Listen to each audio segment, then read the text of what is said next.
Stoppen Sie kurz, bevor Sie weiter scrollen. Nicht, weil dieses Video laut ist, sondern weil es still ist. Und weil genau diese Stille in Finanzmärkten selten zufällig entsteht. Wenn das, was wir aktuell im Silbermarkt beobachten, tatsächlich irrelevant wäre, stellt sich eine einfache Frage: Warum verdichten sich dann ausgerechnet dort strukturelle Spannungen, während andere Märkte noch Normalität simulieren? Wenn es sich um einen gewöhnlichen Zyklus handeln würde, gäbe es keinen Grund, dieses Video aufzunehmen und keinen Grund, es anzusehen. Denn es geht hier nicht um Silber als Investment, nicht um Renditerwartungen und nicht um Preisziele.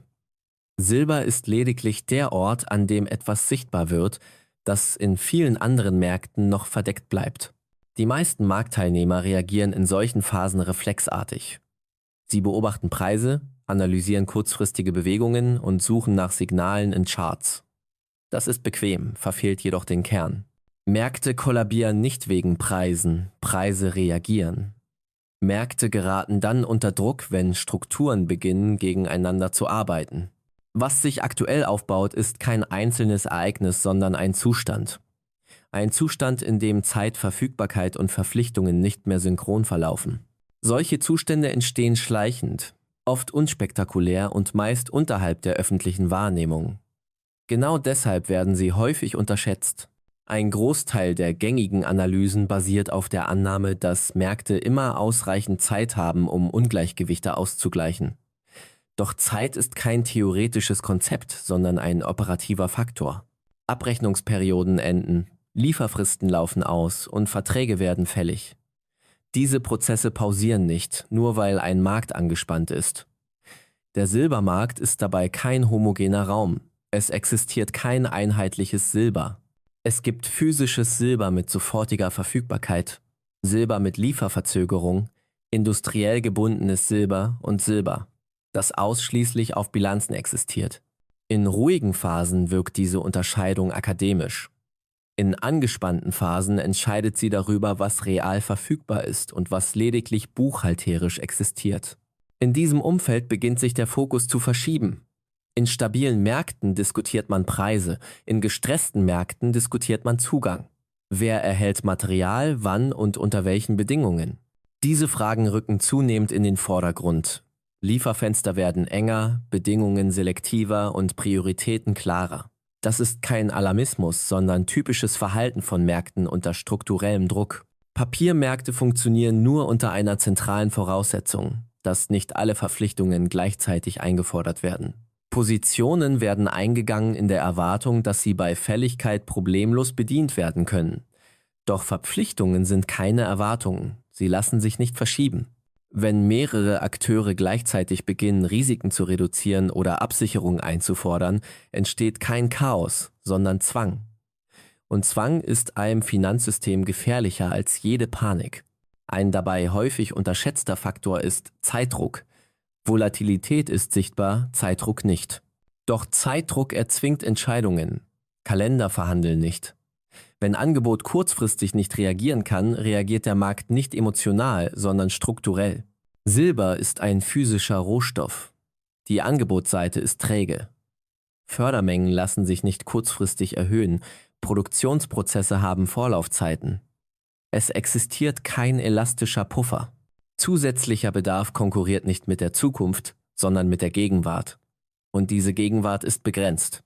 Aus Erfahrung lässt sich sagen, dass Märkte Warnzeichen oft nicht ignorieren, weil sie falsch sind, sondern weil sie unbequem sind. In solchen Phasen beginnt der Markt intern zu priorisieren. Nicht öffentlich und nicht transparent. Wer wird zuerst bedient? Wer wartet und wer zahlt nicht primär über den Preis, sondern über Bedingungen, Sicherheiten oder Zugeständnisse?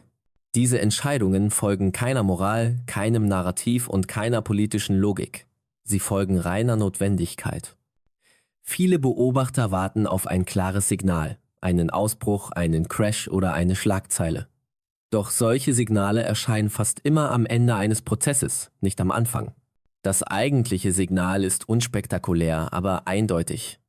Der Markt wird enger, komplizierter und weniger tolerant gegenüber Fehlern.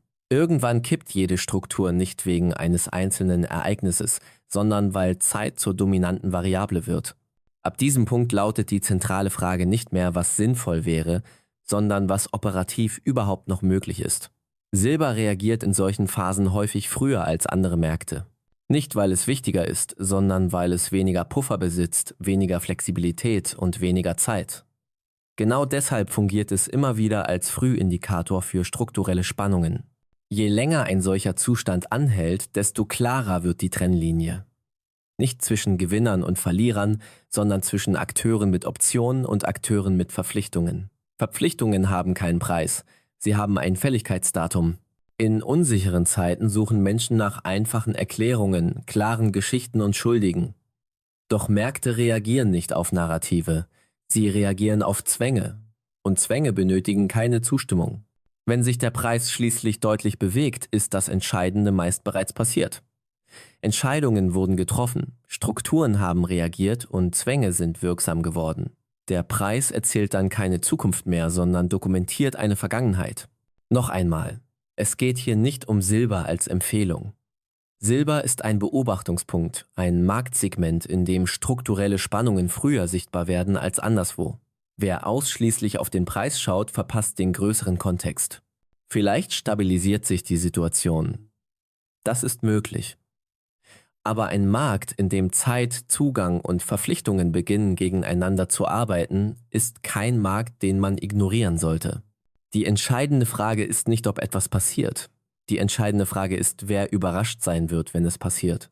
Wenn Sie bis hierhin geblieben sind, dann nicht aus Neugier, sondern weil Sie verstanden haben, dass es hier nicht um Schlagzeilen geht, sondern um Strukturen. In den nächsten Videos analysieren wir genau solche Bruchstellen. Nüchtern, ohne Hype und ohne Versprechen. Wenn Sie diesen Blickwinkel nicht verlieren wollen, dann bleiben Sie hier.